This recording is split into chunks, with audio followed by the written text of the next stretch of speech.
Ақпаратыңызға рахмет, құрметті көрермен, шолу жасаған әріптесім Рухани болды.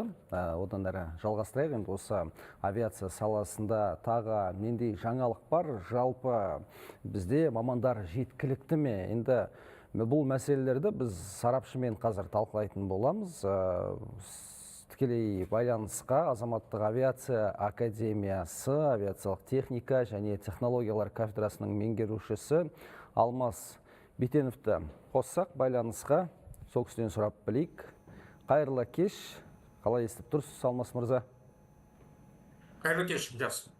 Жақсы естіп тұрмын. Жаңа мамандарды айтып қалдық, жалпы Қазақстан пилоттар тапшылығын сезініп отыр. Енді деректерге сәйкес ұлттық әуе компанияларындағы пилоттардың шамамен 27% шетелдік мамандар екен, себебі отандық кадрлар саланың қажеттілігін толық өтей алмай отыр. Авиация саласына жыл сайын 600-ге дейін жаңа маман қажет екен. Енді академия қазіргі кадрлық әлеуетті қалай бағалайды және осы тапшылықты жабу үшін қандай шаралар қабылдап жатсыздар? Біздің академия азаматтық авиация саласында барлық мамандықтарды дайындайды. Соның ішінде ұшқыштарда бар, ұшқыштарда, тікұшақ ұшқыштарда. Қазіргі заманда, қазіргі күнде 100% қамтамасыз деп айтуға болмайды, бірақ осыған тырысып жатырмыз. Жыл сайын 40-50 ұшқыш дайындалады бізде. Оның барлығы 85% жұмысқа орналады. Ұшақтың ұшқыштары, тікұшақтың ұшқыштары 100% жұмысқа орналасады. Бізде сұраныс көп оларға. Шетелдік мамандары бар бізде ұшқыштар. Бірақ ол халықаралық практика, өйткені ұшқыштар бізде бәр жерде сұраныс көп оларға. Олар халықаралық маман болған үшін көп мемлекеттерде жұмыс істей береді. Мысалы, біздің Қазақстанда ұшқыштарда, Біріккен Араб Эмираттарда, Қытайда, Вьетнам, Европа мемлекеттерінде жұмыс істеп жүр қазір. Олардан да мамандар бізге келіп жұмыс істеуге мүмкіндігі бар. Ол жақсы практика, өйткені тәжірибесін алмасады, біліммен алмасады, сөйтіп халықаралық авиация дамиды өстіп. Түсінікті. Енді пилоттарды толық цикл бойынша даярлауға кедергілердің бірі академияда EASA Part FCL және Part 66 халықаралық сертификаттарының болмауы екен. Соның салдарынан әуе компаниялары шетелдік пилоттарды тартуға мәжбүр дейді.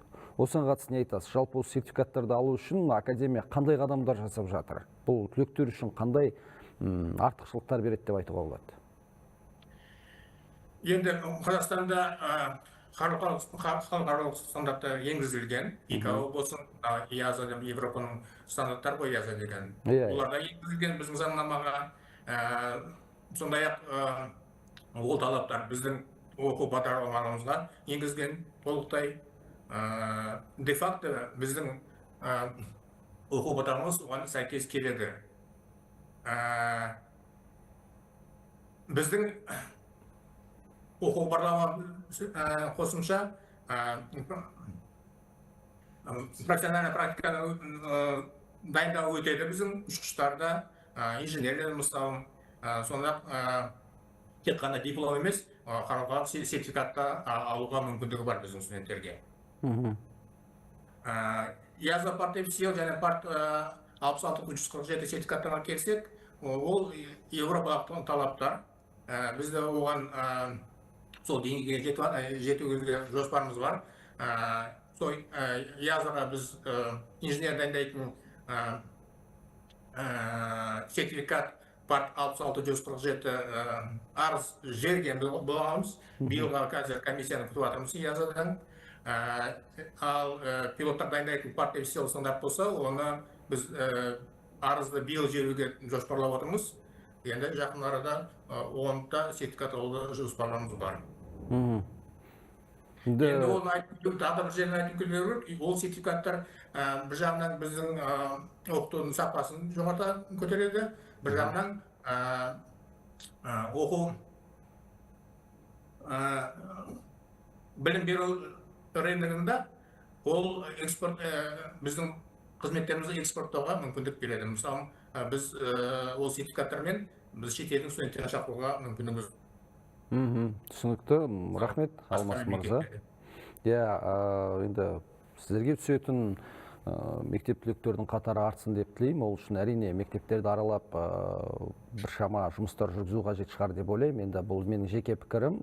Құрметті көрермен, тікелей байланыста болған Азаматтық авиация академиясы авиациялық техника және технологиялар кафедрасының меңгерушісі Алмас Бетенов болды. Жалғастырамыз.